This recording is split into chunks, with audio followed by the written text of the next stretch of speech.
Welcome back, listeners, to another episode of the Inspired Writer Collective podcast.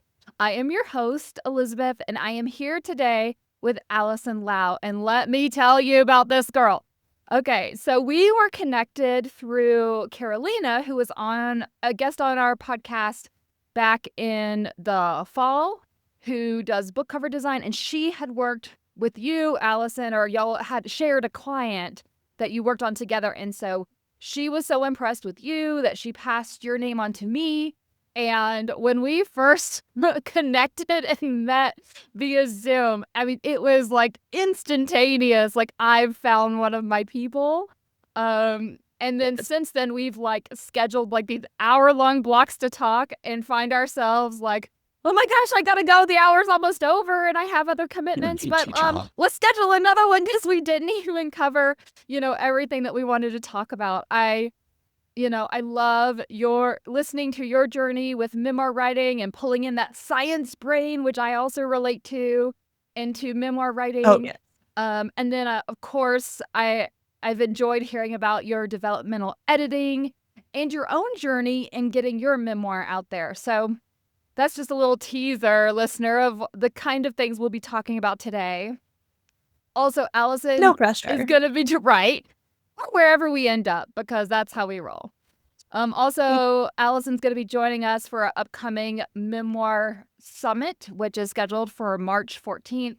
This is a day-long Zoom panel guest extraordinaire where we're going to be talking about all things memoir. And it is absolutely free to watch live. So get on our list. Make sure you get those links. Allison is just one of the fantastic guests and professionals that we will have there discussing the ins and outs of getting your memoir from idea to in the hands of your reader. So I hope you enjoy this episode, listener, and take it over to you, Allison. Thank you for being here with me today. Thank you for having me, Elizabeth. I'm so excited. And like you said, I feel like the first time you and I hopped on a call, it didn't feel like we were, meeting each other for the first time. It felt like old friends where we go, oh, yeah, I also had a career in academia. I also am a woman in STEM, rediscovering myself now as I'm working on a memoir, working in the writing world and publishing. And just so fun to like find kindred spirits. It's such an amazing thing that the internet can do for us, and just that like networking happens across so many different spaces. So thank you, Carolina, for introducing us. I feel like she's the hub of like so many fantastic connections. You know what? It's so true. Like, that is probably one of the most unexpected benefits of writing my memoir and also just starting the podcast. But even just the writing, I've met so many people through entering into that world, and it's such a supportive, cozy space we have here, where we get to meet with other writers and feel so inspired and understood, because sometimes the people in our day-to-day don't really get all the intricacies of what we're wrestling with in our minds, or all the thought processes or the multiple rounds of edits that our work goes through. It's like people ask me all the time, like, because I've been working on my memoir for like 2 years now, like, oh, well, what are you doing now? I'm like, oh, I'm editing. And they're like, oh, I thought you already edited it. Like, I did. I'm editing again. It's a process. Yeah. It keeps going. It's an ever-evolving amorphous thing. But you're right. I think that sometimes people in our day-to-day life don't totally understand it, because writing is such a it's such a vulnerable and intimate process that it's sometimes hard to share with the people closest to you, which I think is a really interesting thing. I've found that some of my closest writer friends, I feel have a really interesting version of me that they know that's maybe more truthful to the core of who I see myself as, because they know me through my art and not necessarily through, seeing me bustling around carrying the groceries or anything like that. So it's an odd and beautiful way to get to know people, which is really cool. Oh, I love that. Yeah. Speaking of memoir journeys, oh my gosh, I feel everyone has such a I don't know, everyone has a different experience. Everyone has a different journey with it. But memoirs themselves are this really interesting beast that I've really come to love. It's kind of this combination of, it's obviously reality, it's lived experience, but there's such a huge storytelling component that part of being a writer really gets to shine through in Memoir. And yeah, like you said, you've been working on this for 2 years. It's a like labor of love for sure. Right. Share with us a little bit about how you got started writing your memoir and then speed us up to where you're at today with it. Yeah. Oh my gosh. I have written fiction for years. I got to a place where I was a couple months postpartum, kind of in this weird, what do I write about next? Happened to pick up a couple nonfiction titles that I really loved reading. And I realized I've done some kind of cool things in my life that people might be interested in reading about. That thought largely came from my experience studying monkeys and apes in all sorts of remote jungles around the world for my, dissertation research as a PhD student, early career scientist after that. I thought, hey, I've taken a shower in a creek and dumped fish all over my head and called that a bath, and it was great. Like, those funny little things that to me, that's just part of my experience. But when you tell people that, they go, oh, that's different. And in starting to kind of piece together my own story, I realized that there might be something that I did not think I was writing a memoir. I thought I was writing a fun science book. And when I am pursuing traditional publishing with this particular title, I went out to a bunch of different literary agents, found one who's a really great fit, and she went, cool, but you're trying to be too many things. This is a memoir. You need to strip back all the science, all the different platforms that you think you are trying to address. She's like, this is your story. That was an interesting experience. So that was pretty much all of this year. I met her in February and we worked on the memoir proposal for the majority of 2025. We, flash forward through that whole process because that could be another hour-long podcast in itself. We tried to sell my memoir to a bunch of the big 5 publishers, and it did not sell this fall, which initially was very disappointing, but it actually has turned into a silver lining. So we, meaning my agent and I, have decided to put it on pause. The market's not ready for a memoir from an unknown individual right now. I am not a celebrity, and the market's a little bit tough right now for memoir. So we are shelving that for the time being, and I am focusing on a pop science book. It's all about primates, relationships, and pretty much the kind of underappreciated social connections across the primate world. So it's a nerd book, but it's also a relationship book, and I'm having a blast writing it. Oh, that's yeah, please stop me before I ramble about monkeys all day. No, what I love and what I want listeners to understand too is that it was the stuff you were seeing in your research that then you were realizing was being mirrored in these new bonds you were forming as a mom to your child, and relationship dynamics in your own world that you saw and made that connection between this research that you were supposedly like well experienced in, and yet the struggles that you were having within your own relationships, and just seeing that correlation of like, oh, what I learned about these monkeys in this jungle actually applies here in my day-to-day life. Oh, absolutely. And what's so funny is I spent, like you said, I was studying all these social relationships. I was studying monogamous monkeys that bond for life, and I've been studying them for over 10 years. And I was like, oh, I understand relationships. Let me tell you, your own relationship is a whole different beast. And oh my gosh, I watched so many monkeys experience parenthood for the first time. I have seen firsthand how much an individual's cognition changes. Their approach to the world changes when they become a parent. Thought I was ready for it. Became a mom, completely blindsided. So sometimes the things that we think we know best, we actually know nothing about. And you're absolutely right. That was a large part of where the idea for this memoir came from, is I would have considered myself an expert until I lived it myself, and it's completely different than anything that you think. But there's also odd similarities with tiny 3-pound monkeys that live in the jungle. Yeah, that's so wild to me. I think I would have wanted to know that. Like, even reading like the pop science book that you're writing now, to know that this same thing is seen in these monkeys would help me feel like it was normal to be going through the fact that I couldn't hold on to like two connecting thoughts, or how Oh, awful my memory was, or how my processes that I was so reliant on before becoming a mom just went to crap, and I had to reinvent the way that I moved throughout my life. I mean, we were joking before we hit record about how much cold coffee I drink, because it's like it just got abandoned on the counter and I would move on to something else, maybe because it was urgent. Maybe I just forgot it and I come back like hours later to a cold cup and have to microwave it.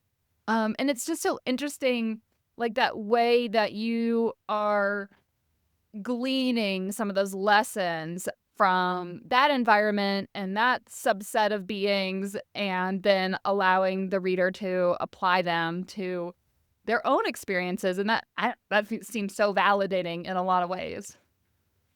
I think, yeah, validating, comforting, and kind of it's just nice to remember that, universally, we're all just mammals. We're all just out here trying to live our lives. And in some ways, it makes you feel small to think that you're not that special. But at the same time, it's really nice to know that you're not that special and that everyone else is going through their own similar journey that might look different. You might be a tiny, fluffy creature that lives in the Amazon that's just trying to find some food and go take a nap. Oh, God, Or yeah. you might be dealing with, the busyness of suburban life in the United States or whatever that looks like.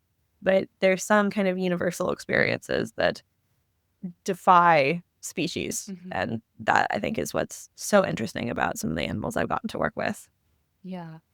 I want to take a little bit of divergence here and talk about, Oh, because you had firsthand experience with it in 2025, what the publication world for memoir is looking like right now. Because I think there are a lot of people like you and I who are writing memoirs that want to put it out into the world, that know that our stories that seem maybe everyday to us do have so much value when they're constructed in such a way for a reader.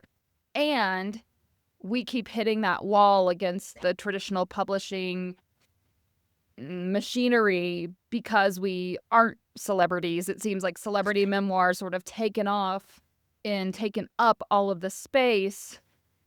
And I wonder what yeah. your perception was or is about that, seeing as you have firsthand experience. Yeah. Well, a couple things that I was surprised by, because like I said, I didn't set out to write a memoir. So this was not, I kind of backed my way into a memoir by accident, which is a beautiful thing. But first of all, I thought that memoir and autobiography are synonymous. And so that has been an interesting thing to learn, that memoir is a totally different beast.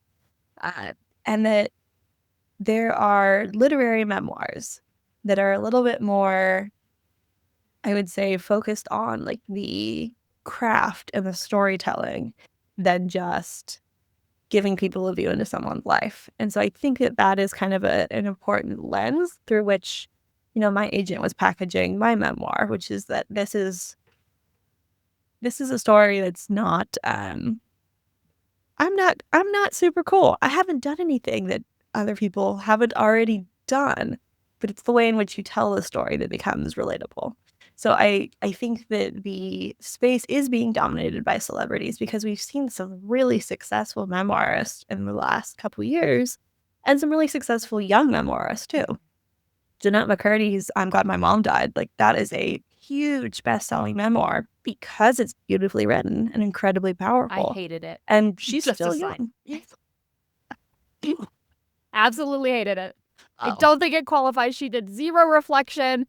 It was all just told like in the moment. I think it's not truly a memoir. But anyway, side note, that's my rant. Everyone who listens regularly knows I hate that one. I love that hot take. I have not had a chance to really talk about it with other memoirists. So this I just felt cheated by the fast end because I got all the way to the end and then she's mm, like, okay, and all this terrible stuff happened that like you as the reader had to live with her because she wrote it in present tense and put you right in it with her.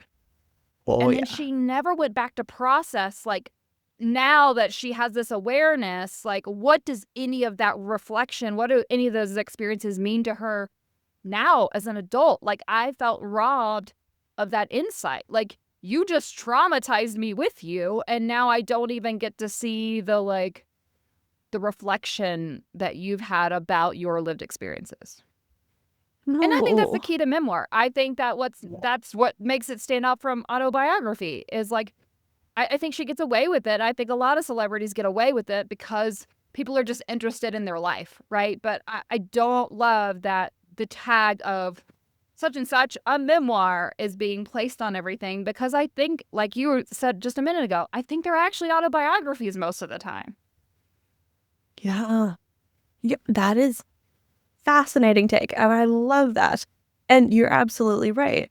It does, not that we're trying to pick on Jeanette McCurdy here, but you're right. That book does feel more like an autobiography in the sense that it's kind of giving people the behind the scenes of a life that most people think they already know about. Right. It's super Whereas, interesting. you Like, know, child star, yes, I want to read that all day, but don't call it a memoir because it's not a memoir. take that distinction. Wow. But because of that, because we're seeing celebrities who are being branded as memoirists and put into that category, it's not leaving a lot of space for those voices that don't have a platform yet, Mm-hmm. that are pretty.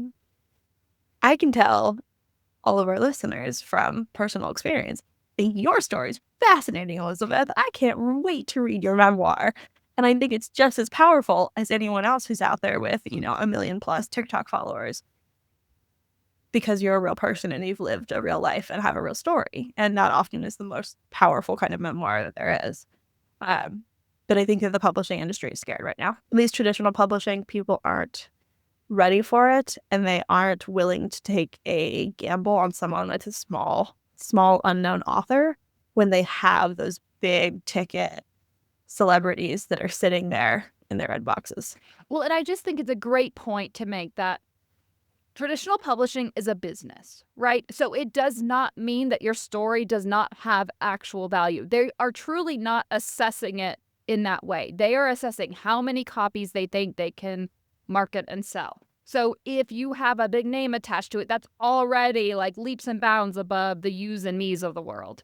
And it does not mean that our stories won't be impactful to our readers. And that's why, it's important to potentially explore different ways of publishing for those of us who that feels out of reach.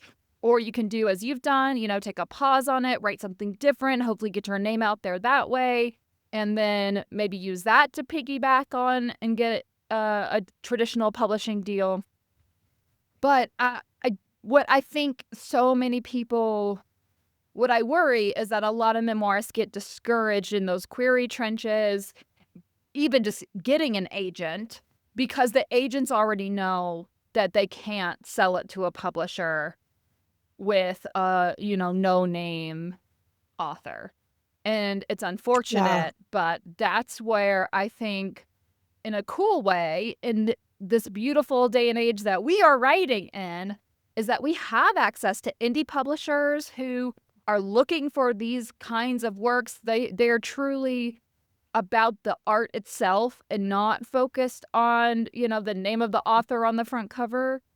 Yes. And also platforms like podcasts where people are seeking out those options for hearing from real people. One of the book club books, I don't know in what order our episodes will come out, but one we just recently read is All the Way to the River by Elizabeth Gilbert. And we picked it because there has been a little bit of mixed reviews about this book and maybe how out of touch she is because of her celebrity status. She talks a lot about in the book about how much money she's spending here and there and being able to solve her problems through this. And then, oh, my celebrityness means that I might get recognized in these meetings, and that's, tough for me to manage. And so there's a little bit of like, I think, a perception of like a woe is me aspect to this particular book that she's written, as opposed to her earlier, Eat, Pray, Love, before she was a well-known name. And so I think there is a very strong interest in the stories that feel like they're coming from everyday people like you and me. There's an interest in not just reading how a child star managed or how Elizabeth Gilbert with her millions dealt with the death of her partner. Like there's definitely some interesting stuff in there, but relatability, that's a little bit harder to get to. And in this kind of post-pandemic world, I think we're all so desperate to relate to people, to find people like us, to build community that feels real and authentic. And so, I don't know, that's my stance on why I think there's such a need for all of these individual voices and memoirs, and why we can't stop pushing against what I understand big business is, focused on. That's not the end all be all. I totally agree. And like you said, we're striving for social connection. And that can even circle back to what I've spent years researching is we are a social species. Our bonds are, I would say, the most important part of us existing.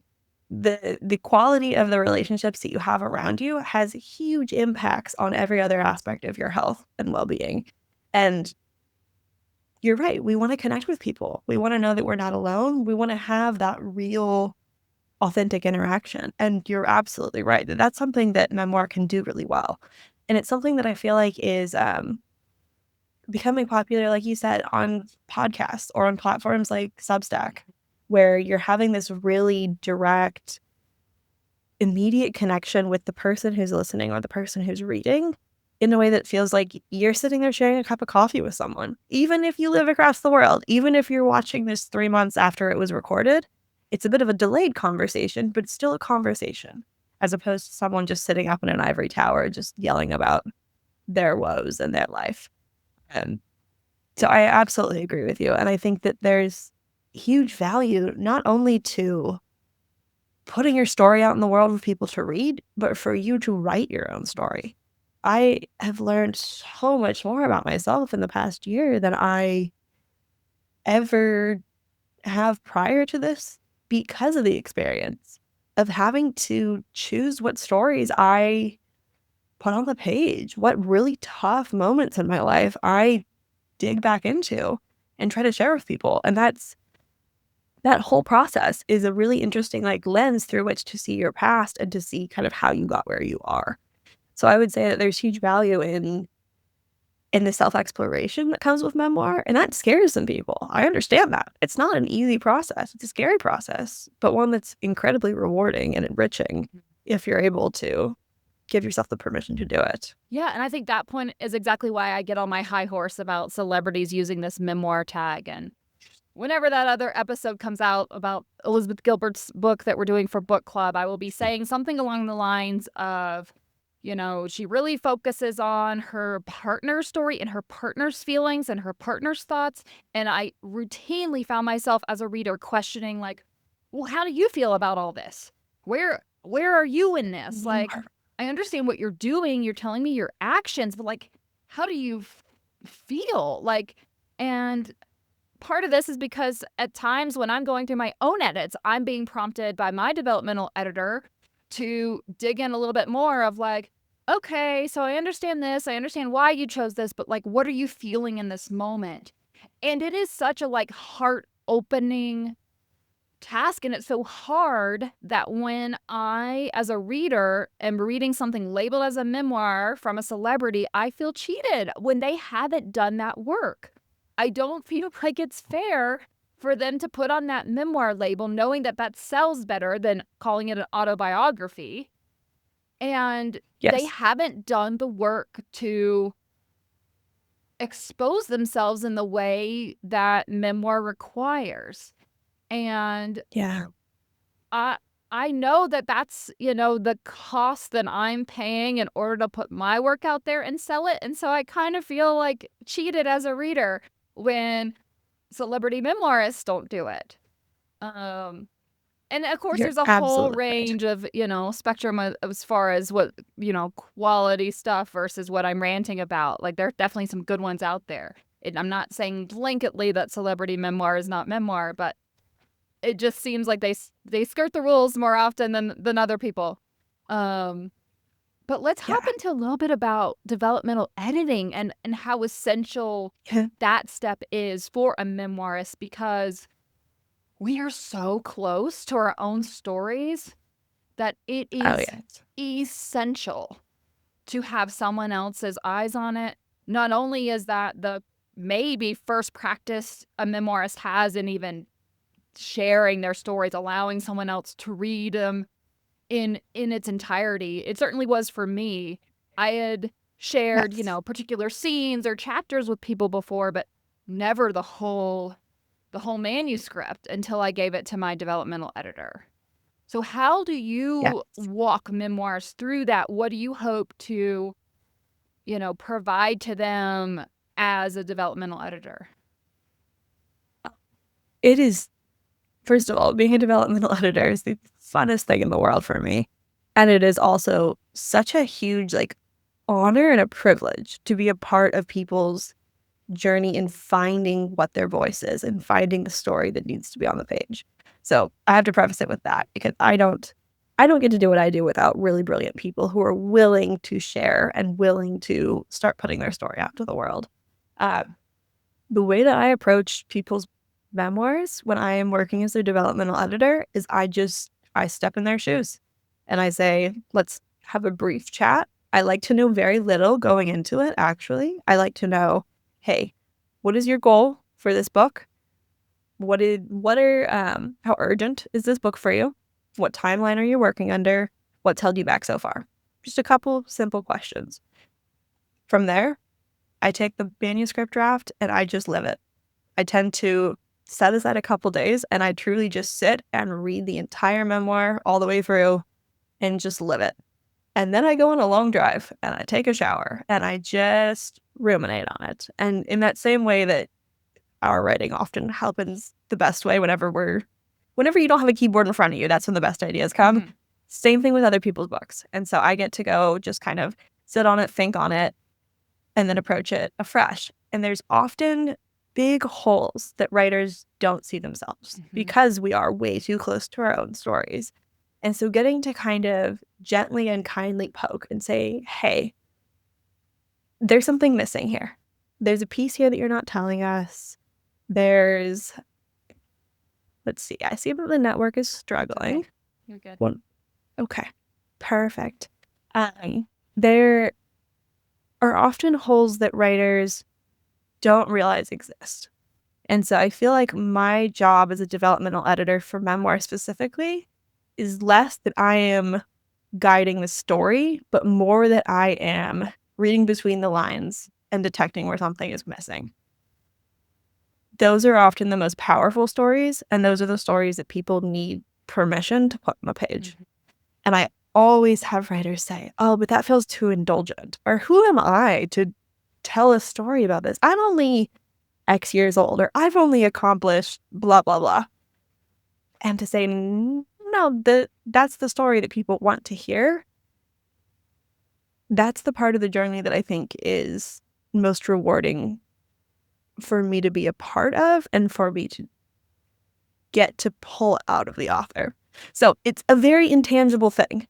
And I'm sitting here and the hands are starting to go because really, I feel like being a developmental editor, it's not moving commas. It's not changing lines. It is much more of a getting in the weeds with your author and walking that journey with them to figure out what needs to end up in the final product. Well, and I think too, especially when we're talking about memoir, there's just so much building up and validating and confirming for the writer that their story is valuable, that Yeah. that there's so much beauty already there, and it's just a matter of, shaping it, maybe bringing something else in.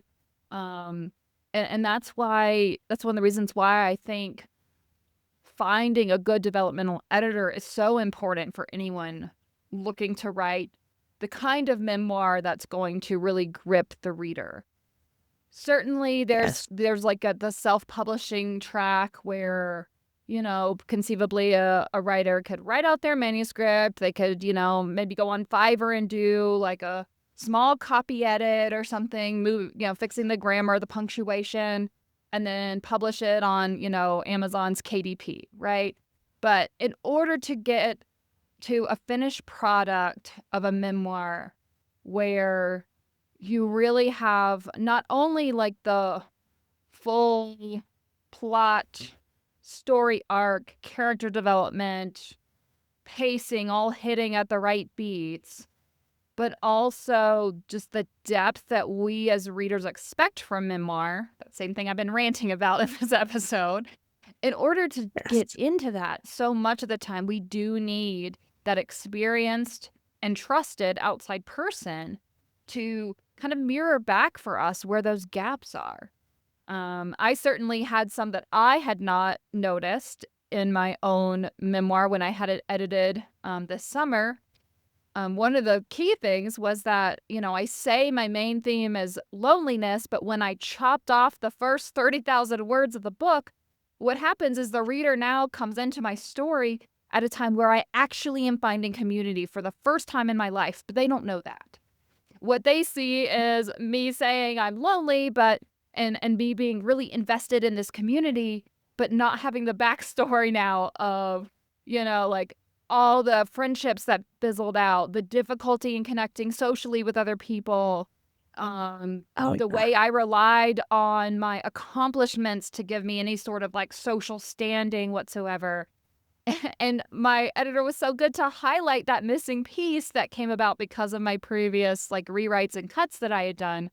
And that's just one example of the way that a developmental editor like yourself is so essential to the writing process. And I think that I'm gonna make an assumption here, but I'm guessing you cut those 30,000 words because you're like, "Hey, this is not the most interesting Right. part of the Right. story."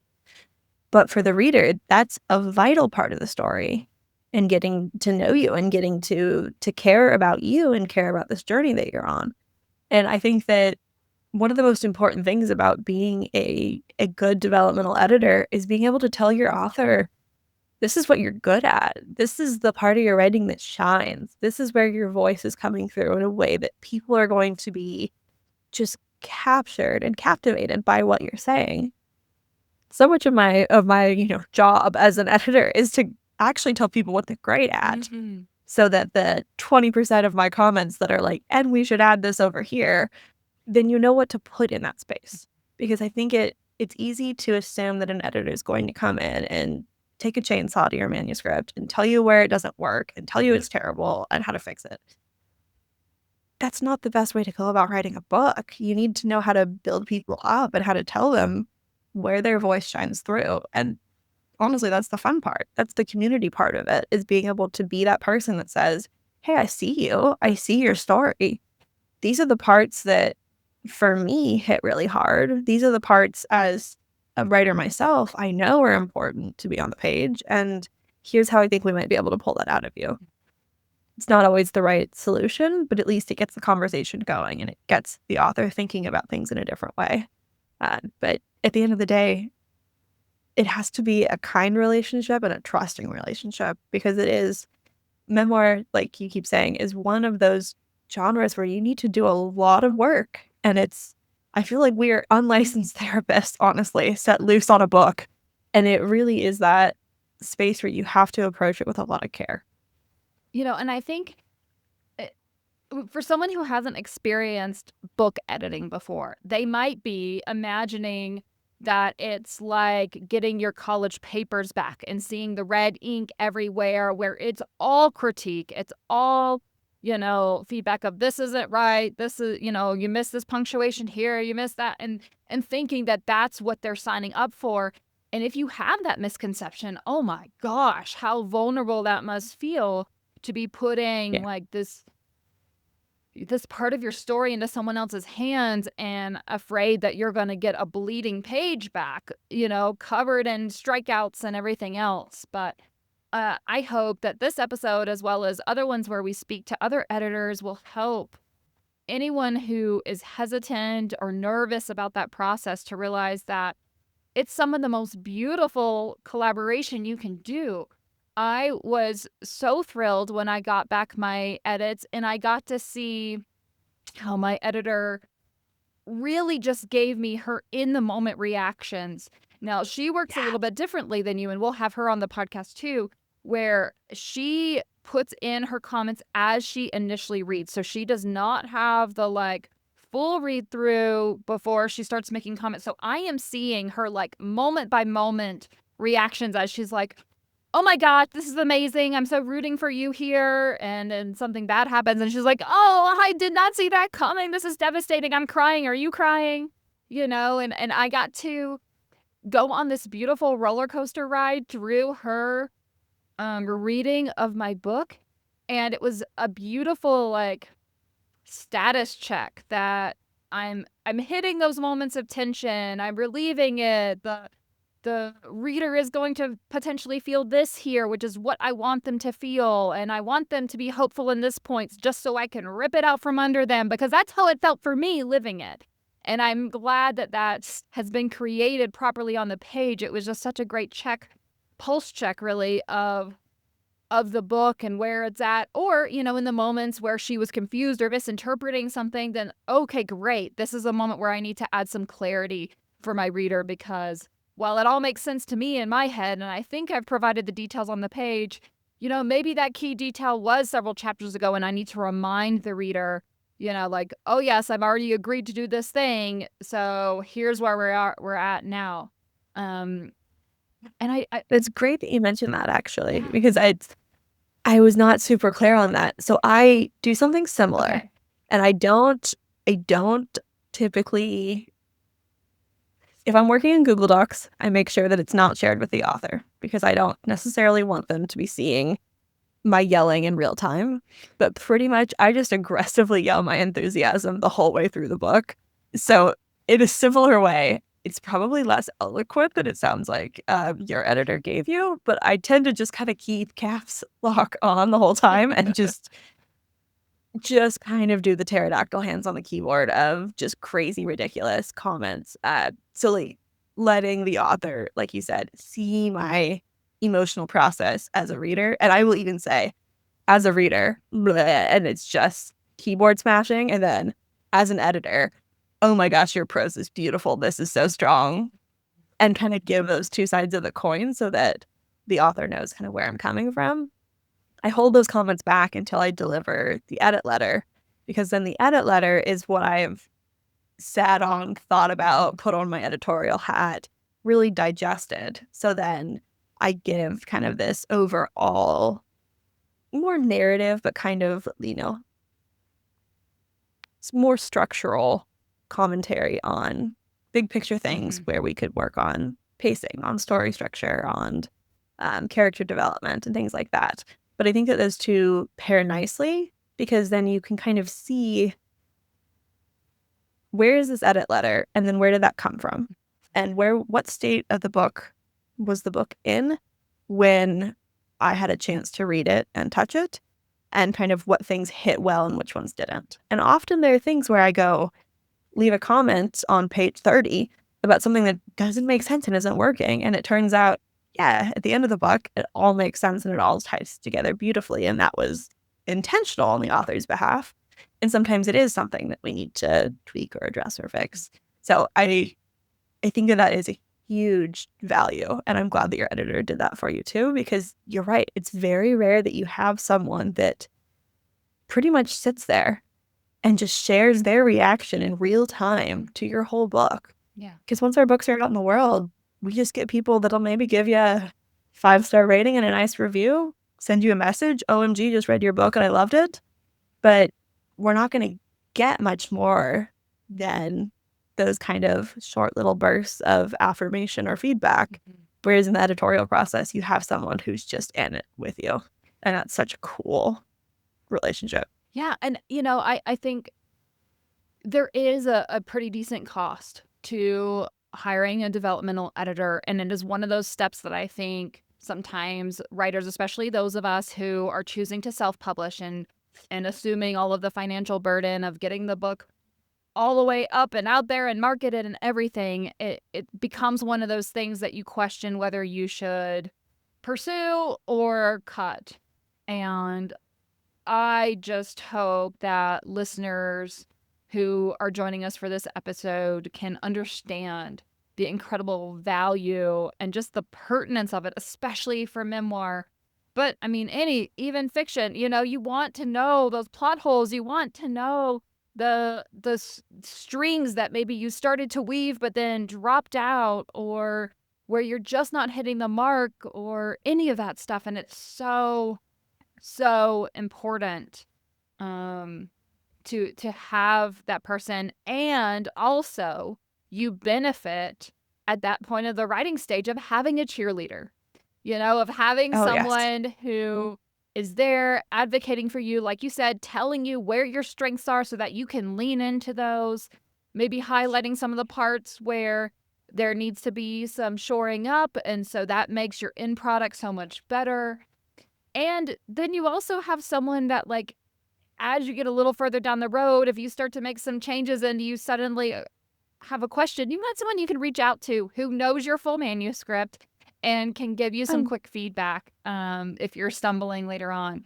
And I just think all of that is so important. So as we wrap up this episode, I wonder if there is any sort of, I don't know, hack that you use that you found helpful, or key advice you would recommend to those who are interested in writing memoir, or any sort of, like, I don't know, quick tip as we wrap up this episode.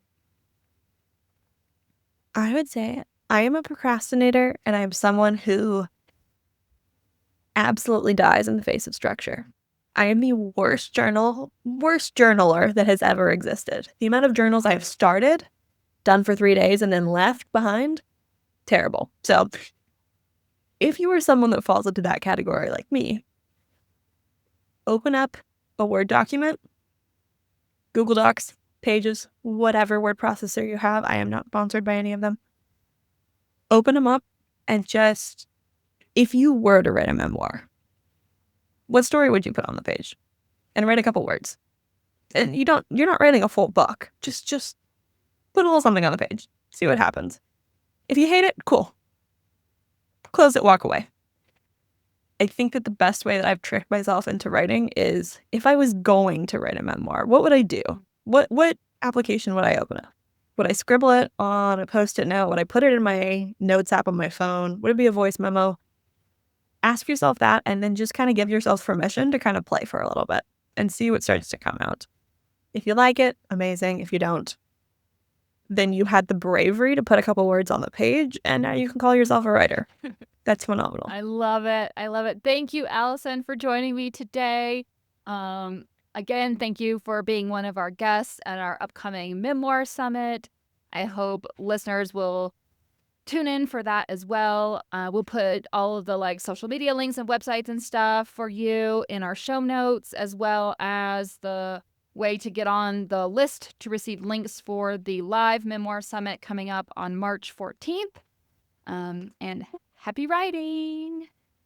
Happy writing. Thanks for having me.